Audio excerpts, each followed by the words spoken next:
Welcome back mga pare-chong, another spearfishing episode na naman tayo.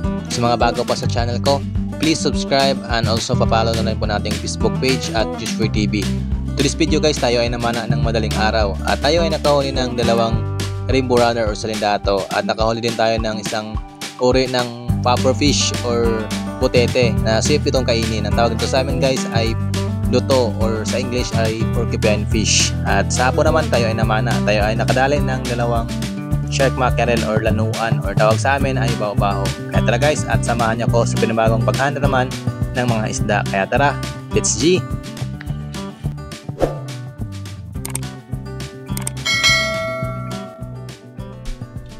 Shoutout nga pala sa classmate ko na sila PG Angelos Sanglitan, kay GB Baradillo, Tom Christian Antegro, kay Ryan Felicio, Arnel Estrella, kay Christian Sahor.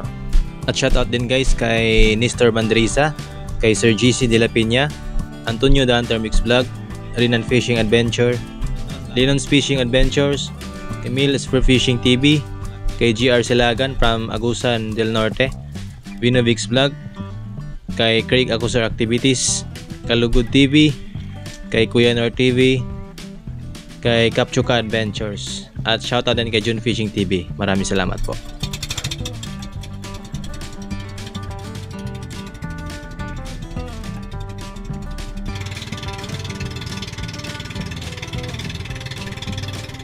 Guys, good morning po sa ating lahat.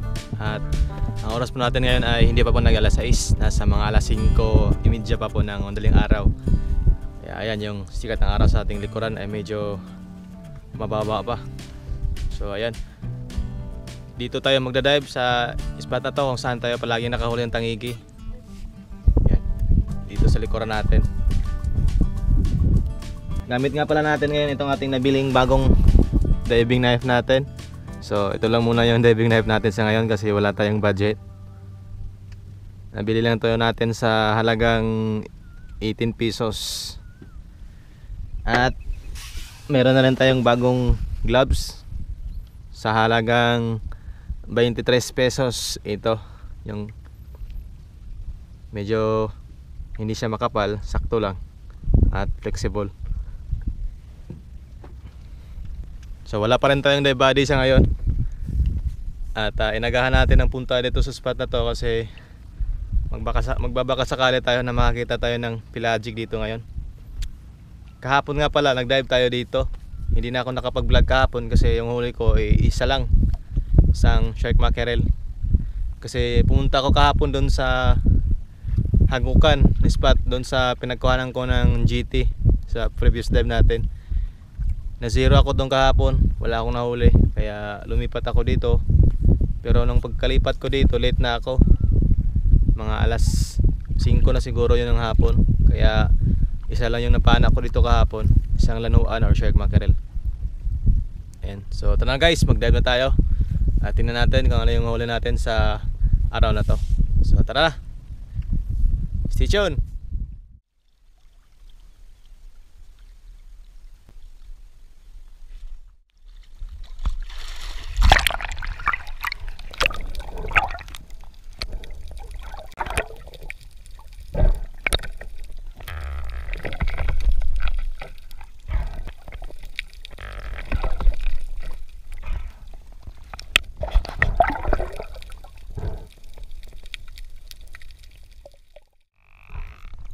Habang papunta pa lang ako sa spot guys kung saan ako palaging nagsiset ng ambush ay sinalubong ako nitong grupo ng mga rainbow runner or salindato. Ito yung mga grupo na napagpanaan ko sa previous dive ko guys na nakaharvest ako ng 5 piraso rainbow runner. Kaya medyo naging mailap sila gawa ng nahulihan na natin to dati. Kaya ito, tsaga-tsaga na lang muna tayo at baka mamaya lalapit din sila.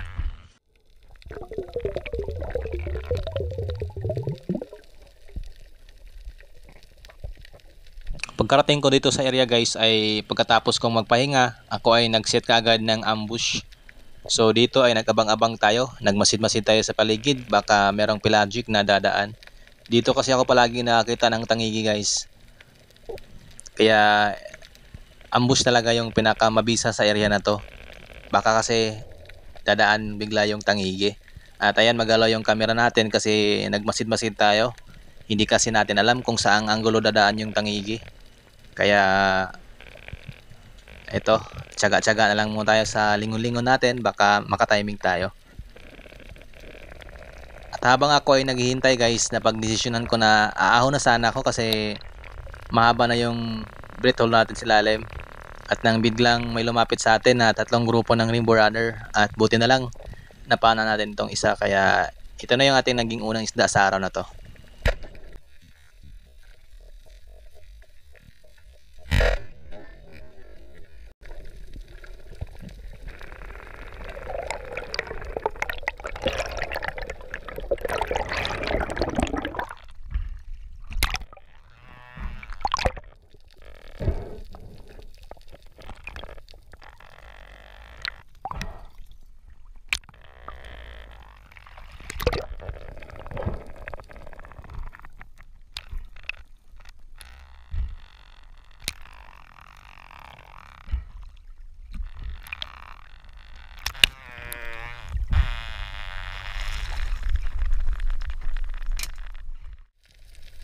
Dito naman sa dive na to guys, tayo ay nakita ng green job fish or malaguno.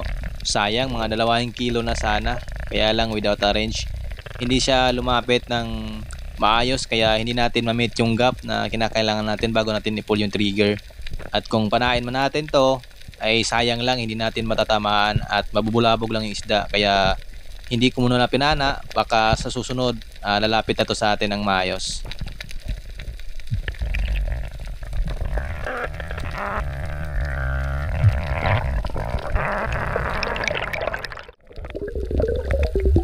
Another na pagsisid guys, at dito tayo ay nakita ng mga bait fish or mga mayabgas guys. Ayan, nagsilango yan papunta dito sa mababaw na area, kaya dali-dali kagad tayo nagsit ng ambush. At ito yung humahabol sa kanila guys, mga grupo ng rainbow runner, 3 piraso. At pinana natin itong nasa hulihan kasi ito yung nasa malapit, at ayun, tinamaan din naman natin. Ito na yung ating naging pangalawang isda sa araw na to, isang good size na rainbow runner or sanilato.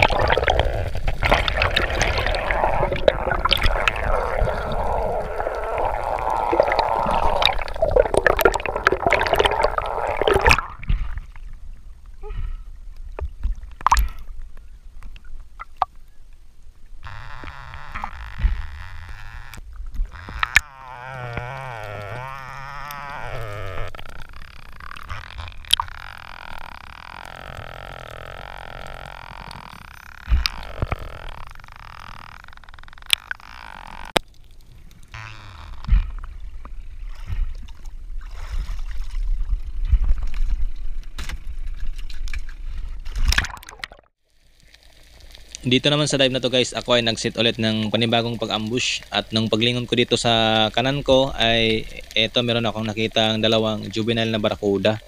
Ayun guys, ang ganda nila tingnan sa malayo. Kaya lang hindi pa good size, kaya pass muna tayo dito. At nung paglingon ko naman dito sa likuran ko, meron palang shark mackerel or lanuan or bao-baho.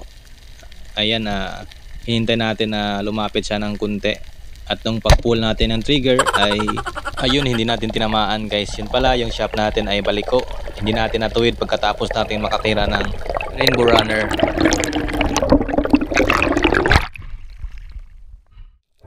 After ng mga 2 oras kong pamamana sa area na to guys, ako ay nag-decide na umuwi na kasi wala nang masyadong panain at nag-iba na yung agos or current. Kaya eto, habang ako ay papunta dun sa bangka ay napansin ko itong porcupine fish or uri ng popper fish na tumatago dito sa lalim ng bato na to. Ito yung uri ng popper fish guys na safe kainin. Ito yung tawag sa amin ay tinatawag na duto. Napakasarap nito guys sa adobo or kaya sa adobo na may gata. At ang diskarte nyo lang sa paglinis nito ay pakuluan nyo lang at hanggang sa lumambot yung balat at patanggal yung mga tinik nito isa-isa. Kaya eto, kinuha ko na kasi wala kami pang ulam. Lobo guys.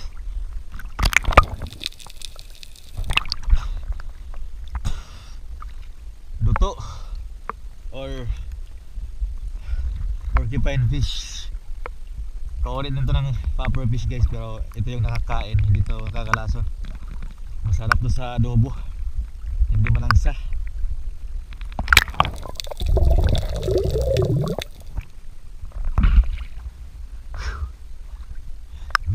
Nalingaw na. Masyado nang madalang yung panain. Wala na kasing agos.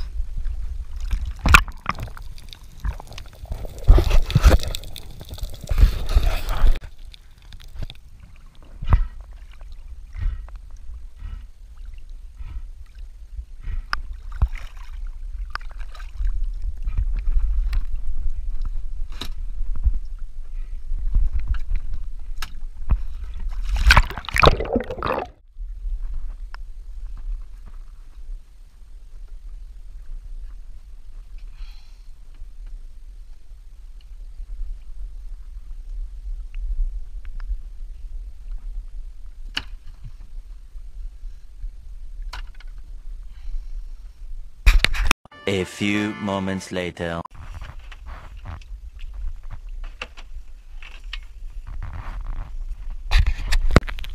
So yun guys, at isang mapagpalang tanghali po.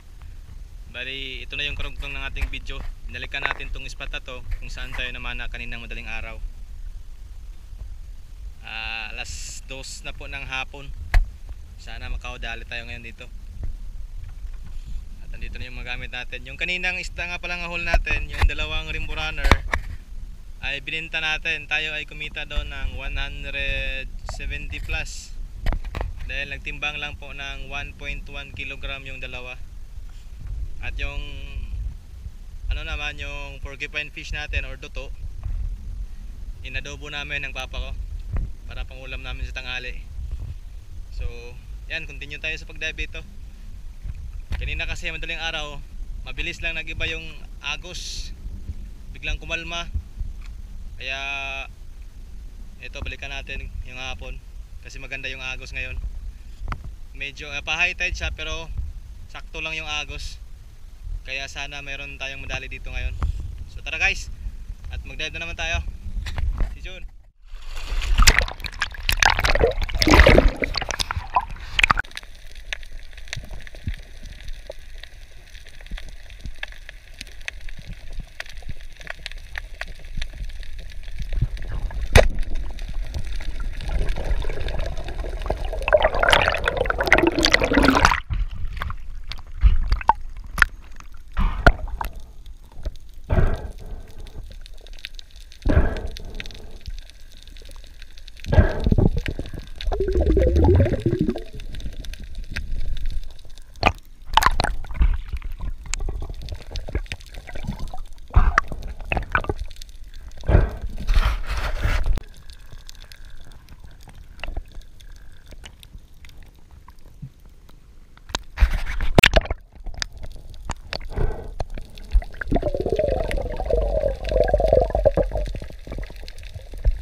Ito na yung mga nahuli ko lahat.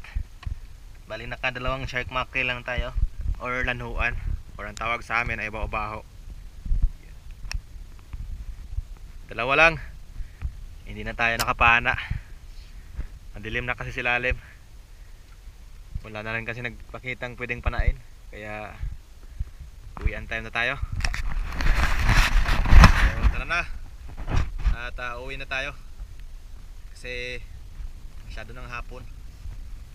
So guys, at ibibenta natin to, itong shark mackerel. Itong dalawang shark mackerel nga pala guys ay binenta natin at nagtimbang ng 1.75 at binenta natin ng 150 per kilo. Tayo po ay kumita ng 225 at yun lamang po at kita-kits na lang po guys sa ating next episode. Maraming salamat.